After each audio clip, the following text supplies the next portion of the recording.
we've had to really just learn our own skills and tools to just try and be our best selves and to try and really show up each day better and to try and have patience and grace with ourselves and with one another. But, it's just been really, really beautiful and hopefully an example for our community of what a powerful female relationship can be and do. What is up, Divine Living Queens? Today on the Divine Living Podcast, I am so excited to present to you Los Angeles' most admired besties, Krista and Lindsey. Together for the past 3 years and growing, they have hosted the Almost 30 podcast, which is now ranked on Apple's top 50. Receiving raving acknowledgement from Coverture, iHeartRadio, Chalkboard Magazine, their podcast has touched down in 161 countries with over 12 million downloads. Krista and Lindsey have ignited a loyal community centered around personal growth and empowerment. Their contagious personalities and laid-back style, each episode literally makes you feel like you're hanging out with your own virtual BFFs. These queens are here to listen, share, laugh, and learn right alongside of you. In this episode, you can expect to get to know them, experience their warmth. We dive into so many cool subjects. I'm really excited for you to enjoy. All righty, Krista and Lindsey of Almost 30, welcome to the Divine Living Podcast. It is such a joy to have you here as I have been watching you through cyberspace and from afar and through the pandemic. And I'm just so grateful to have your presence here and share your wisdom and your path with the Divine Living community. Oh, so looking forward to it. I feel like Honored. It's divine. So thank you so much. This is going to be incredible. Cool. So I have so many questions for you that I'm excited to get into. And I would just love to share a little bit of your backstory, for maybe the one or two listeners that haven't heard about you or listened to your podcast already. Share with us like who you are, how you got started, and bring us up to today. Yeah, so we're almost 30 and the name kind of says it all. We started when we were transitioning to our 30s. We were in our 20s at the time. We're now past 30. So everyone listening, we are past 30, just on the other side. And Lindsey and I were both having sort of the same realizations and aha moments as we reached our 30s where we felt like we didn't have the answers. Our life wasn't our life wasn't turning out the way that we thought it would be. We weren't married. We didn't have kids. We didn't have the dream job. And we just felt really lost. So we met because I was auditioning for SoulCycle. I didn't get it 2 times. Lindsey was an instructor. And from that moment, we just wanted to make people feel less alone.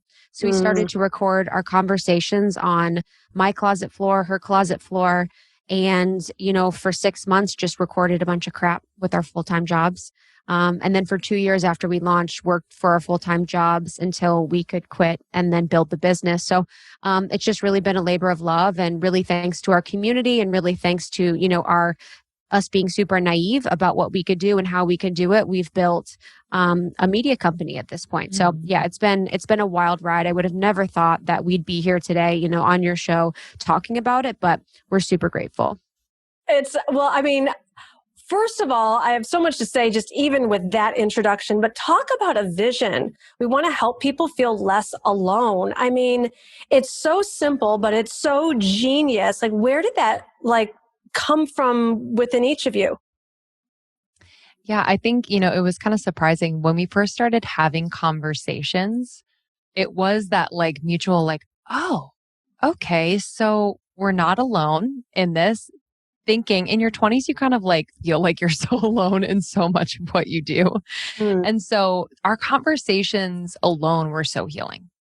And so we just wanted to create a safe space for people to connect with others. And it doesn't necessarily mean that we're going through the exact same things, but I just think the feelings that we're having of fear and doubt and just not knowing, we weren't taught this in school. We weren't taught this by our parents. And so that not knowing, having a community to support you in that abyss, we found was just really important to our personal growth. Mm-hmm. What specifically did you feel alone about then? I think for me, I had moved from New York to Los Angeles. So I lived in Chicago, then New York, and then LA. And I was always wondering about my female relationships. I was like, is it okay that I've had really deep connections with women for a couple years in these cities? And then it was almost like we moved on. And I would see other groups of women that had been best friends for their whole entire life and they lived in the same city and all these things. And I was just feeling really ashamed. I was like, is it just me that has really powerful relationships with women during phases of my life and then sort of, transitions in and out of friendships? Or does everyone just have the same friends forever? And so when I moved to LA, I was, without any friends at the time and just met Lindsay and was really just feeling alone. I didn't feel like I had really deep, meaningful female friendships. And I think there's this feeling of aloneness when you're transitioning out of like numbing yourself. So in my 20s, I felt like I was numbing myself with either alcohol or toxic, like romantic relationships, just not listening to my body at all. And I think as you transition out of that or feel like this, like there is something more, like there is kind of a better feeling and a way to actually come back to yourself when you start to kind of feel that it is a lonely time because most of your friends and what you've associated with lives in that numbing. So it was just a breath of fresh air for me to meet Krista and have these really thoughtful, deep, meaningful conversations. And then that really just attracts more of those relationships. So much. I wrote about in my book, one of the chapters is called Born to Belong. And one of the stories that I created for so much of my career is that I didn't belong. But I it was such a painful place that I kind of flipped it into this, like, I don't need it. And like had really convinced myself, like when I'd see women at brunch, like I didn't even get jealous of it. I was like, oh, what a waste of time. I'm working on like I'm doing something important. I'm doing something meaningful. When all along there was like this unconscious, like, I don't belong. Nobody would be my friend. Like, I don't know, like, I don't relate to other women and what they're into. Like, I had all these stories. And then I met I had friends, but they weren't close and it wasn't a community. And I met one woman. And it just, when the student is ready, the teacher appears. And I had just started praying. I was like, you know what? I've transformed so many areas of my life, money, men, mother, like there's got to be other women that I would actually really like and they would like me.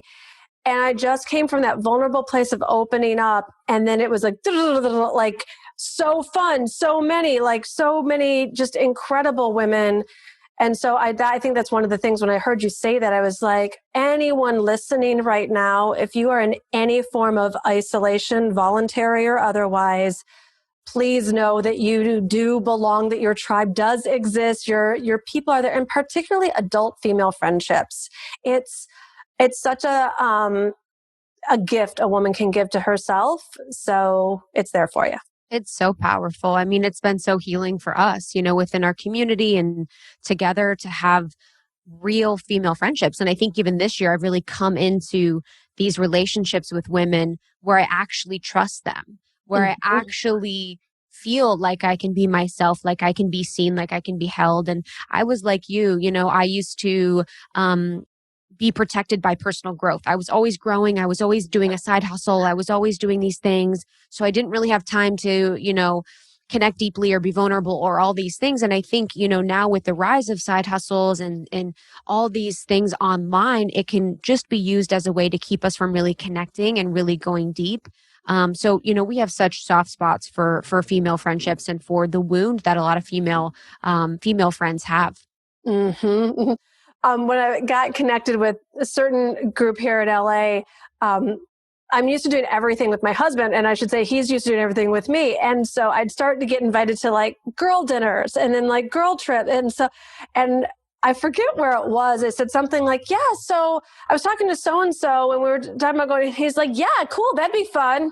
And then he just saw the look on my face and he's like, oh, he goes, this is a lifestyle, isn't it? Like he was like really starting to get that. Like it is a way of life to be in and to be held and to have fun, all the playful feminine arts. So super cool. You know, like obviously millions and millions of people have podcasts. You all are like, it's our community. Like you have so intrinsically built this thriving community in your podcast. Do you want to talk about that? Yeah. It's been wild. It grew organically out of these conversations we've been talking about because so many people are going through it. And I think what helped is that Krista and I from the get were very honest about what was going on in our lives. And I do think it was kind of like this sigh of relief for a lot of people, like, oh my gosh, okay. And so, you know, we started a group on Facebook just so people can meet in there and connect and maybe talk about the show and what, you know, they related to and what impacted them. And then it became just this living, breathing thing that inspired personal growth, that became a support system, a web of sorts for these women to just fall and lean on as they were navigating various transitions in their life. It could be super light and fun and funny. And then there have been times in the group where I've seen posts that are just incredibly emotional and deep and healing for people.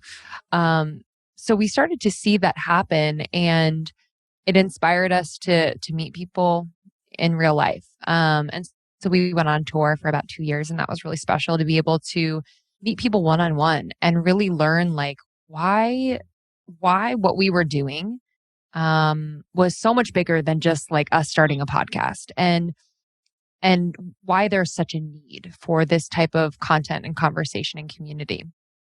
And then organically again, the ambassador program was born. Well, all right, well, hold, please hold. Let's just like back up this bus here. So we went on tour for 2 years. Like, hold up, J-Lo. Like, yeah, like, where'd you go? What was that like? Style. Yeah, we had the tans, we had the glitter, we had the rhinestones. No one asked us to go out on Pyrotechnics. Tour.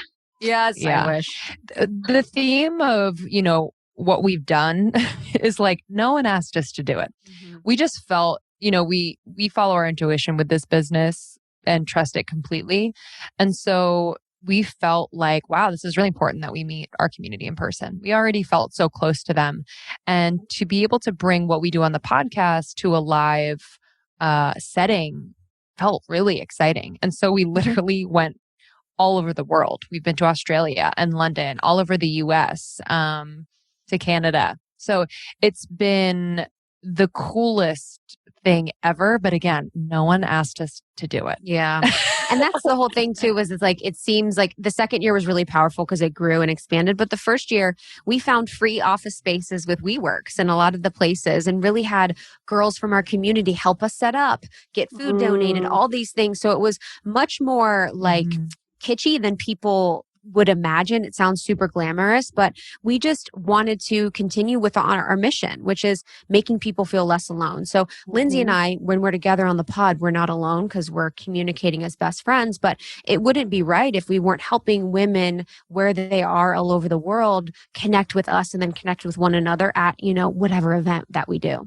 All right, so let's talk about this best friends aspect. I mean, best friends working together, like all these business decisions. And it's like some women might say it's hard enough to like make all the decisions yourself, but at least you get to like be the decision maker. What's it like to be in partnership? Yeah, so we started Almost 30 shortly after we became friends, which I think is really cool. You know, we've been able to learn about each other as we grow the business, and you know what we've learned in a lot of the work that we've done together, with whether it's coaching or healings and whatnot, and just intuitively knowing that we've spent a couple lives together and are connected on a soul level for sure. But we bring out, you know, each other's healing and shadows, which has been so much of our work in the last year that's brought us like infinitely closer. And then we also just balance each other out. Like her strengths are what I'm learning and vice versa in so many aspects. And then we really do have a shared vision for what we want to bring to community and, how we want to impact the world. We've never had a moment where we're like, oh my God, we've never had like a disagreement where we're like, what the fuck are you talking about? Yes, honestly. That'd be kind of fun though. Yeah. That's amazing. Have like a rip and roar and fight. Totally. But we always say too, like the work that we've done on our shadow and just in our relationship is not for the faint of heart. Mm-hmm. It is same with any, with my personal relationship with my fiance and Lindsay with her boyfriend. These deep, intimate relationships, especially when it involves your dreams and money and your business and a team and a living, breathing thing, such as our community, it brings out the best and the very worst in you. And, we've had to really just learn our own skills and tools to just try and be our best selves and to try and really show up each day better and to try and have patience and grace with ourselves and with one another. But, it's just been really, really beautiful and hopefully an example for our community of what a powerful female relationship can be and do. And the success of our business in some way depends on the health of our relationship. It might not be super obvious to people, but there's just like an energetics with building a business that if that relationship is not healthy, if the communication isn't clear, like the support, the respect isn't there, the business will be really weak. So who does what? Who does what? So I, let's see, within the business, I'm more of the strategy. I do more of strategy, overseeing like what's going on as a business for us now and in the future. I'm really good at thinking about things in very logical next steps. I did a lot of work in partnerships and account management and sales before I came into this role at our company. So I support that in our team. And then really just visioning, with Lindsay. And then Lindsay does. I do. So I think about it like, if you know human design, Krista's a projector. I'm a manifesting generator. A projector. Mm-hmm. What are you? Wow. I did not see that coming. Really? Emotionally defined or gut instinct? Gut instinct. And okay, and you're manifesting generator. What's your authority? I'm emotional, 5'1". Something like that. But what I was going to say is like, she's kind of like the bird over, like she can really see high level strategy down the line, like all of that vision work. And, I really enjoy like kind of being in the nitty gritty of the production and really kind of like facilitating how our vision, but like her strategy is executed. So I'm really on the production end of the podcast itself. My background is in like performance and just like very creative. I've never been in the corporate world, so I didn't have like that business savvy background. So that's been my learning. But yeah, I really enjoy the creative side. It's like anything that is, new coming down the pipeline, whether it's when we went on tour, I really enjoyed working on like, what is the show going to look like and feel like and sound like? And what is the run of show? Like just kind of those intricacies really spoke to me. So, yeah. Oh, well, this makes so much sense. So my husband is my CEO, but his best friend is Shatan Parkin, who wrote the Human Design book. So we spend a lot of time with them. And actually, it's a funny story. I didn't know about human design. It was a number of years ago. And a friend of mine, like on New Year's Day, was like, let's do this like human design thing. So we did it. And Glenn was really into it. And so he said, the guy who does this, he's doing a workshop on it. I want to learn more about it. And I was like, cool. He's like, so is it cool if I sign us up for it? I was like, yeah, sure, of course.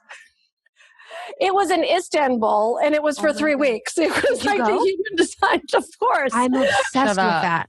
Yeah. So it's like I'm like sitting there on the Bosphorus River in Istanbul, going through this like all these levels of human design. That is a once in a lifetime thing. That is incredible. Well, we could make it more than that. They're our good friends, and they come over for dinner all the time, and. However, what I was just going to say is I like you two were this like, obviously this just like hand in glove combo anyways, but it makes so much more sense to me. So projectors are excellent visionaries, not that others of us, I'm not a projector either, but not that we can't be visionary. There's just something extra special about projector visionary and their ability to manage people with like not needing a lot of words or even a lot of energy. It's so like they'll say like one sentence and like you find yourself like completely rearranging your day. Is that, do you experience that? You're like, Totally. I would say probably, yes. And then that also makes me feel super insecure because it's like, oh my God, you know what I mean? It's your like the power of superpower. that. But it's needed. Yeah. It's so needed. It's the power. It's been really beautiful to understand human design for that fact and to really lean into that and know that, you know, was something I possessed before, but now I'm really able to like step into. Mm-hmm. Shatan's a projector, by the way. Wow. Oh, cool. What are you? I am a generator. Gut instinct. Yep. Gut instinct. You got that energy going. Yep. Just make always. it happen. Yes, no. It's like, yes. And my husband is a generator, but he's emotionally defined. So it's like, oh, wait. I'm like, hey, let's do this. And he's like, I don't have clarity yet. And I'm like, oh Totally. my gosh. Yes. I know. I need time. But I'm like quick to kind of, I'm a little like, I'll say things like immediately that maybe I don't even mean or have processed yet. It's not good or bad. It's just like, whoa, I could have sat on that for like another 24 hours. That's like, that's very much love that. Generator stuff. So manifest. So if when you're emotionally defined, like clarity can come quickly to you. Like, and then if it is, then you're just clear on it. What's so beautiful about that authority is I've really learned to trust his intuition. So even though I don't love the process, because I'm like, can you get going with that emotional clarity? You know, it'll be like, I want to hire someone and like, this is the person. He's like, I don't have clarity. And like every time, if I wait and really respect and trust that process, it comes through, so clear. Wow. Don't say that too loud. He might hear you. Oh, he knows. You're never getting away with it. You're never I've tried getting to away pull the with it. flower open way too many times. And Yes. He gets it. That's super cool. All right. So, where to next? After a couple of years of world tours and like epic cult following, fame, and all the good things, what's your next edge, stretch, desire? Yeah, it's been so interesting, especially in 2020, to think about that. It's actually been like a blessing in disguise to be able to, not be on the road, not traveling as much, although we miss seeing people in person for sure. It's just given us the bandwidth, the time, and like the mental and emotional capacity to be able to feel into what is the next right step for us? Like what feels really impactful and new and innovative and just exciting and liberating. So we'll be working on our book next year. Super exciting. Congratulations. Yeah. And have you written a book before? We have not. Oh, well. Tell me everything. Oh my gosh, give us the dirt. So I was like, I'm great at speaking. I'm sure I can just voice memo this thing and send it off and it'll be, and everyone was like, not like Jen Sincero was like, most people can't, maybe you could like, and I was like, oh, I got this. Like, this is like, thanks, Jen. Bestseller. It's okay. I've got it. And it was like, where was I going with this? I don't know, like all the writing we do in our business. I'm like, we're writers. Like I've been doing this work 20 years. This is a fallout of me. this sucker. I remember when I mentioned to Catherine Woodward Thomas one night, she was like, so what are you doing? I was like, oh, I'm writing my book. She's like, oh, so you're in the agony and the ecstasy. And I was like, what is she talking about? Because I was at the beginning and it was the ecstasy. And then it came, the agony, it was there. And, I think, of course, it's personal for everyone. I just remember waking up one day and looking at the calendar and saying only 49 more days of hell when I was looking at my deadline. My question is like, is that the only thing you were doing? Was it an everyday show up for your writing block? Like, what was that like? So I wrote my book fairly fast. So I got a book deal at the beginning of February 2019, and my pub date was March 3rd, 2020. So I had written a proposal, and relatively speaking, I mean, some chapters got rearranged, but relatively speaking, the proposal was super helpful. And I wrote a bit in February, and then I was doing the business, and I had some chunks of time, I think a little bit in March. And then my first deadline was June. And that's when I remember I was like, I have 3 months to write this book, basically. And so I, for the most part, cleared the calendar. I mean, I have ongoing programs, so there was fulfillment, and then I also realized the voice memo thing wasn't happening. And the cool thing was when I sat down to write, I found that when I really let it flow, my writing voice was so much different than my speaking voice. It was sort of like this alter ego. And I had a blast. Like, she's funny and she's irreverent. You know, Marianne Williamson has been my mentor. So I had visions of this like very eloquent, sophisticated book on spirituality and psychology. And it's not that at all. And it's the hardest thing I ever did. And the thing I'm also most proud of. But back to the writing schedule. So I'm a collaborator as a generator. So I would write, and then I would bring a couple members of my team over to the house, and I would kind of like talk it through. I'd be like, okay, for this chapter, I'm thinking maybe I should tell this client story or this concept. What do you think of this? Like, and they'd be like, nah, or yes. And then I'd go write something, and then they'd give me feedback on it. So I found that I did my best work. I'm an extremist, so I did my best work in big chunks of time. But it was basically April, May, June. Turned it in. Got it back. I think I had like 10 days to do edits on it. Turned it back in. And then I did find the editing process really fun. So when you're like in the, like, that was like fun punching up jokes and words and that kind of thing. So, but everyone's different. When's your pub date? So we have it. So we're working on the proposal November and December. So we're really early on. Yeah, very. Yeah. I will say this. I actually found the proposal one of the most challenging parts. So that's what we've heard. You know, like, not like you've got time. Like if you're like in proposal stage, like that's great. And just know that if it feels like you're kind of unearthing yourself, that's pretty normal. Mm-hmm. And it's a really powerful experience. So I'm really delighted and excited for you. Thank you. And all of us readers who are going to get to absorb all of that goodness and wisdom when the time is right. I love that. I think it's for me, I need to work on like the worthiness around it. You know, there's definitely like a hump to get over with feeling worthy of writing a book and being an author and having your words read. So I think that's a lot my work too within our book, and what we do is really, a lot around like the internal stuff. Mm-hmm. My best piece of advice on that is don't edit just the first draft. Just do not edit. That was because I remember I went to sit down to go like type and I was like, oh my God, this is going to be on a page in a book. I've been so used to like, oh, it's digital. We can take it down. We can delete it. We can, this is going to be on a page, on a book, and a shelf, in someone's house, and it felt so like I was getting a tattoo and adopting a child all at the same time. Like it was so permanent. And it's, what do I want to say about it? I would say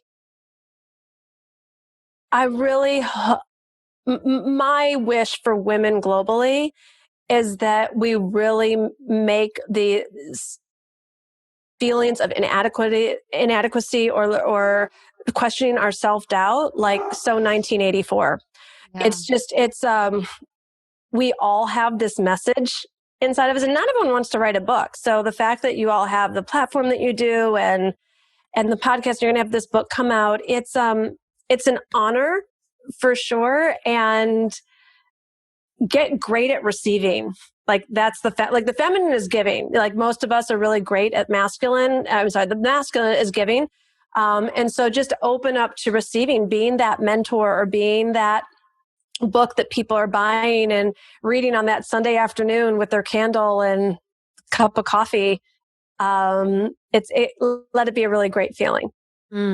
Love that. We'll be thinking of you in the agony though. Still. Be like, we're in the agony phase. Help. It's yes. You're not in the agony yet because the proposal, like you're still getting your, there's so much flexibility. You know, you can have your sticky notes and you're like, this is chapter 1. No, this is chapter 18. This is chapter 12. But yeah, it's going to be, I guess my last piece of advice on it is you're going to come in with your thoughts and it will take on a life of its own. Probably very much like all of your work so far. Like you came in with this intention and then the community and then the live events and then retreat, you know, like it takes on its own soul, I believe. Yeah. Oh, love that. I can only hope. Mm-hmm. Cool. So a book coming up, that's a big deal. And the other thing I guess I would say too, give yourself as much space so that you can enjoy it. I think, you know, none of us love working under too much pressure and having too many things on our plate. So carve out the space because it can be a really beautiful process as well. Yeah, that's great advice. I love that. Once we get our $1 million advance, we'll take our time off. There you go. $1 zillion advance. You know, it just all is what it is. Whatever size the advance, it is just an advance. Remember that? So it's like, you know, totally joking. You either get your royalty money sooner or you'll get your advance. But either way, it's all really, really good and really exciting. Oh, ladies, this has just been such a joy, such a pleasure getting to know you and seeing what's up. Let everyone know where they can find you and stay in touch with you. And I also saw you've got this really sexy retreat coming up next year. So we can talk about that too. What's happening in your world? Yeah. Okay. So to listen to Almost 30, we are on all platforms that you listen to podcasts, Apple Podcasts, Spotify, etc. You can follow us on Instagram. We have a lot of inspiring, funny quotes, memes, just musings from Krista and I at Almost 30 Podcast.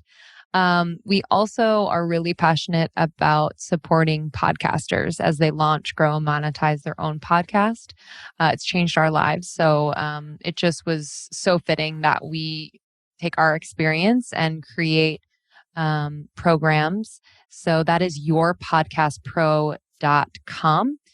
Depending on when this episode comes out, we have an